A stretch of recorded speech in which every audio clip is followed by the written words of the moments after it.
تنها منبع دانش تجربه است.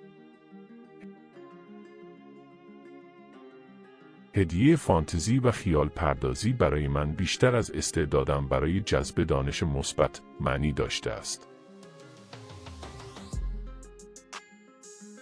رشد فکری باید از شروع تولد آغاز شود و تنها با مرگ متوقف شود.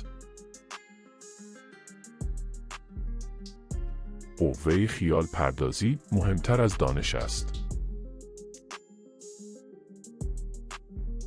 شما نمی توانید جاذبه را برای عاشق شدن سرزنش کنید. شاید بتوان گفت راز جاودان جهان قابل درک بودن آن است. کسی که هرگز اشتباه نکرده است، هرگز چیز جدیدی را امتحان نکرده است.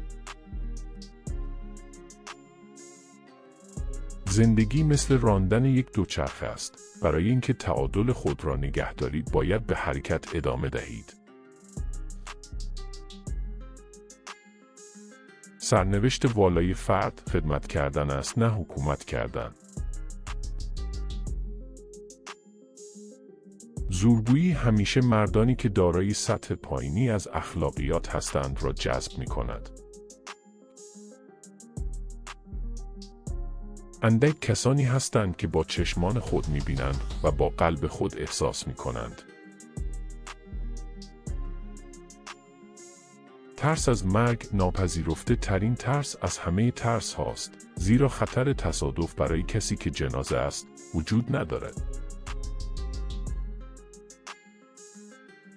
من هرگز باور نمی کنم که خدا با دنیا تاس بازی می کند. غیر قابل درک ترین چیز در مورد جهان، قابل درک بودن آن است. بگذارید هر انسان به عنوان یک فرد مورد احترام باشد و از هیچ کس طاغوت ساخته نشود. هرگز کنجکاوی مقدس را از دست نده. من هرگز به آینده فکر نمی کنم به زودی می آید. کسی که حقیقت را در مسائل کوچک جدی نمی گیرد، در مسائل بزرگ هم نمی تواند مورد اعتماد قرار گیرد. هیچ آزمایشی هرگز نمیتونه به من ثابت کند که حق با من است. یک آزمایش میتونه به من ثابت کند که اشتباه میکنم. از دیروز بیاموز، برای امروز زندگی کن، به فردا امیدوار باش. مسئله مهم این است که دست از سوال پرسیدن بر ندار. گاهی اوقات انسان بیشترین هزینه را برای چیزهایی می‌پردازد که کسی بدون هزینه آنها را دریافت می‌کند. صلح را نمی‌توان با زور حفظ کرد، تنها با درک می‌توان به آن دست پیدا کرد. شما نمی‌توانید به طور همزمان از جنگ جلوگیری کنید و برای جنگ آماده شوید. تمایز بین گذشته، حال و آینده تنها یک توهم شدید است. من به خدای خداشناسان که نیکی را پاداش می دهد و بدی را مجازات می کند اعتقاد ندارم. خیال پردازی همه چیز است. خیال پردازی پیش نمایش جاذبه های زندگی آینده است. یک میز، یک صندلی، یک کاسه میوه و یک ویولن. یک مرد برای شاد بودن به چه چیز دیگری نیاز دارد؟ لذت در نگاه کردن و درک کردن زیباترین هدیه طبیعت است. در پیشگاه خداوند همه ما به یک اندازه عاقلیم و به همان اندازه احمق. ضعف نگرش به ضعف شخصیت تبدیل می شود. اتفاقی بودن راه خدا برای ناشناس ماندن است. ارزش انسان را باید در آنچه می‌بخشد دید، نه در آنچه می‌تواند دریافت کند. من یک بی ایمان و عمیقاً مذهبی هستم. تا حدودی این یک نوع جدید دین است.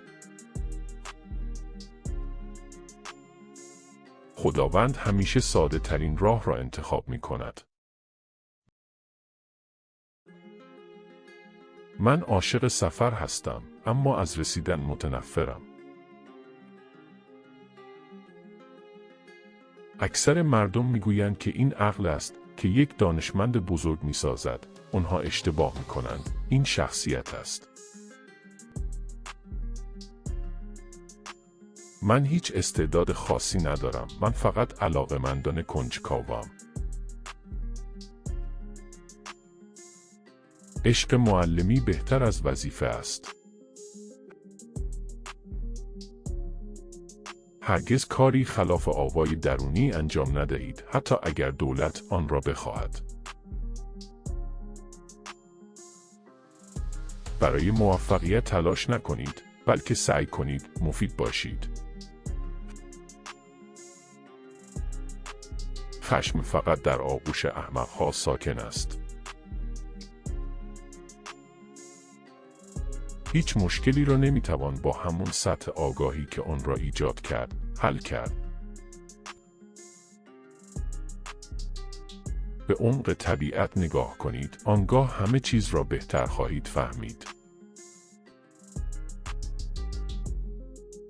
ماه‌ها و سال‌ها فکر می‌کنم 99 بار نتیجه گیری غلط است. اما 100مین بار درست از آب در می‌آید. انسان‌های ماندگار همیشه با مخالفت‌های خشونت‌آمیز ذهن‌های متوسط روبرو بودند. روشنفکران مشکلات را حل می‌کنند، نوابغ از آنها جلوگیری می‌کنند. برای اینکه عضوی بی‌آلایش از دسته گوسفندان باشیم، مهمترین چیز این است که باید ابتدا گوسفند باشیم. دین حقیقی همون زندگی کردن است. زندگی با تمام وجود، با تمام خوبی‌ها و درستی‌ها. همه انگیزه‌های اولیه که به راحتی در کلمه‌ها توصیف نمی‌شوند، چشمه‌های کارهای انسان هستند. کسی که دیگر نمی‌تواند برای تعجب مکث کند و در هیبت بایستد، با جنازه هیچ فرقی ندارد. چشمانش دیگر بسته شدند. زیباترین چیزی که می‌توانیم تجربه کنیم، یک چیز اسرارآمیز است و اون سرچشمه‌ای همه هنر و علم حقیقی است. تا اونجا که به من مربوط می‌شود، فرومایگی خاموش را به فضیلت خودنمایی ترجیح می‌دهم. زمانی که محدودیت‌های خود را بپذیریم، از آنها فراتر می‌رویم. نشانه واقعی هوش، دانش نیست، بلکه خیال پردازی است. کدام نقل قول را بیشتر دوست داشتید؟ لطفاً نظر خود را در نظرات به اشتراک بگذارید. سابسکرایب کنید و فرصت کسب دانش بیشتر را از دست ندهید.